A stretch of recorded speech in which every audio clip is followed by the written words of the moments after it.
শিৱসাগৰত এবুকু পানীত নামিল মুখ্যমন্ত্ৰী ডক্টৰ হিমন্ত বিশ্ব শৰ্মা।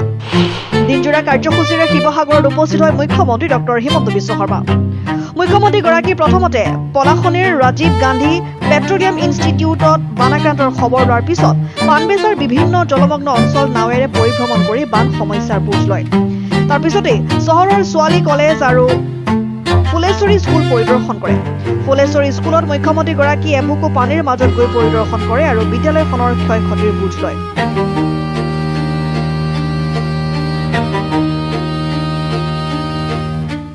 হাইস্কুল, আমাৰ college, science stream, indoor stadium, hostel গোটেইখিনি চালোঁ। আমি সকলোৱে জানো যে যমুনাৰ পানী দৰিকালৈকে যায়, দৰিকাৰ পৰা ব্ৰহ্মপুত্ৰলৈকে যায়। ব্ৰহ্মপুত্ৰৰ পানী ওপৰত উফন্দি থকাৰ কাৰণে দৰিকাৰ পানী যাব পৰা নাই। তাৰ ফলত যমুনাৰ পানীখিনিও দৰিকালৈ যাব পৰা নাই।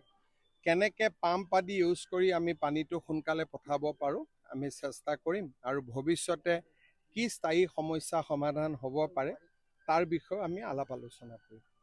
আৰু বহু বিদ্যালয় হয় ক্ষতি হৈছে, আমি নতুনকৈ ঠিক ঠাক কৰি দিম, কোনো অসুবিধা নাই।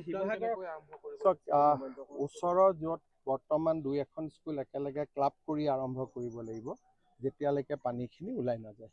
11 তাৰিখলৈকে শিৱসাগৰত বিদ্যালয়সমূহ বন্ধ ৰাখিছে যদি বান নুশুকাই।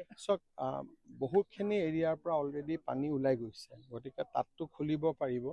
য'ত পানী আছে তাত আমি কিবা বিকল্প ব্যৱস্থা চিন্তা কৰিব লাগিব।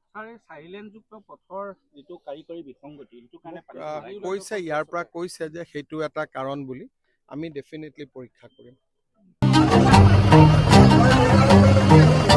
News Desk report, N24।